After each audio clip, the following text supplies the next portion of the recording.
Sir நல்லா கவனிக்கணும் sir. கப்புக்கு உள்பகுதியில் பாருங்க. இறங்கிச்சு பாருங்க.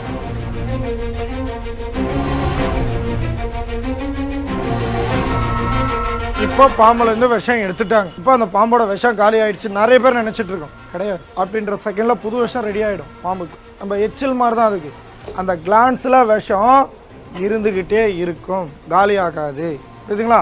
பாம்போட பல்லு வந்து நம்ம சதையை தொலைகிறதுக்கு மட்டும்தான். அந்த தொலை இட்ட உடனே அந்த விஷம் ஃபுல்லாக இறங்கிடும், ஃபார்ம் ஆகிடும் பாடிக்குள்ள. இதோட அடுத்த வாரம் தான் விஷம் எடுப்பாங்க. வீக்லி 1 டைம் தான், அடுத்த சாட்டர்டே தான்.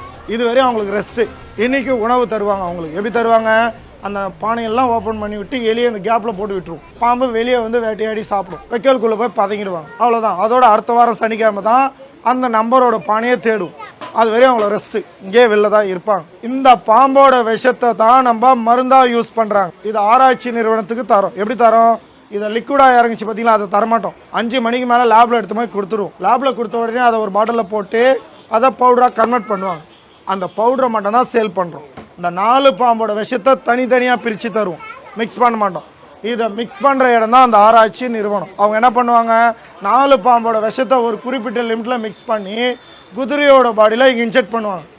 குதிரையோட பாடியில் இருக்கிற பிளட்டு தான் நம்மளோட ஆன்டிபயோட்டிக்காக உற்பத்தி பண்ணுது. இது நான் என்னோட கையை எடுத்துகிட்டு போகிறேன் அந்த பாம்பு கிட்ட. என்ன பண்ணுதுன்னு மட்டும் கவனி.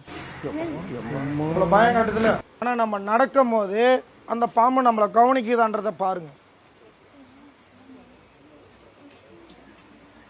எந்த டைரக்ஷன் போனாலும் அந்த டைரக்ஷன் பார்க்குதுங்களா? இப்போ நான் சொல்கிறதெல்லாம் அது செய்யுது. அது என்னோடய ஃப்ரெண்டுன்னு நினச்சிட்டு இருக்கலாம். இது என்னோடய ஃப்ரெண்டு கிடையாது. இது இருக்காங்க பாருங்க, இவங்க தான் என்னோடய ஃப்ரெண்டு. ஏன்னா பாம்புக்கு ஞாபகத்தரமாக இல்லை. இன்னொன்று, நான் பேசுறது அது காதில் கேட்குறதுக்கு காது கிடையாது. புரியுதுங்களா? பாம்புக்கு அந்த 2 விஷயமும் இல்லை. அப்போ நாடகத்தில் காட்டுறாங்களே பாம்பு பழி வாங்குற மாதிரி, அந்த நாடகம் டைரக்டர் சார் ஓடுறதுக்கு செய்கிற விஷயம். இப்படி இருக்கிற பாம்புக்கிட்ட சிம்பிளான விஷயம். நாகராணி, நான் உன்னோட ஃப்ரெண்டு தானே, நான் எலி தரேன் உனக்கு, என்னை கடிச்சிடாமல் பத்திரமா பார்த்துப்பேன்னு போனால் பார்த்துருக்கீங்களா? படத்துக்கு தான் செட் ஆகும், நிஜ லைஃபுக்கு செட் ஆகாது. இது பழி வாங்குற மாதிரி ஒரு எண்ணம் இருந்ததுன்னு வச்சுக்கோங்க. இந்த பாம்பு கடவுள் கொடுத்துருந்தாருன்னு வச்சுக்கோங்க.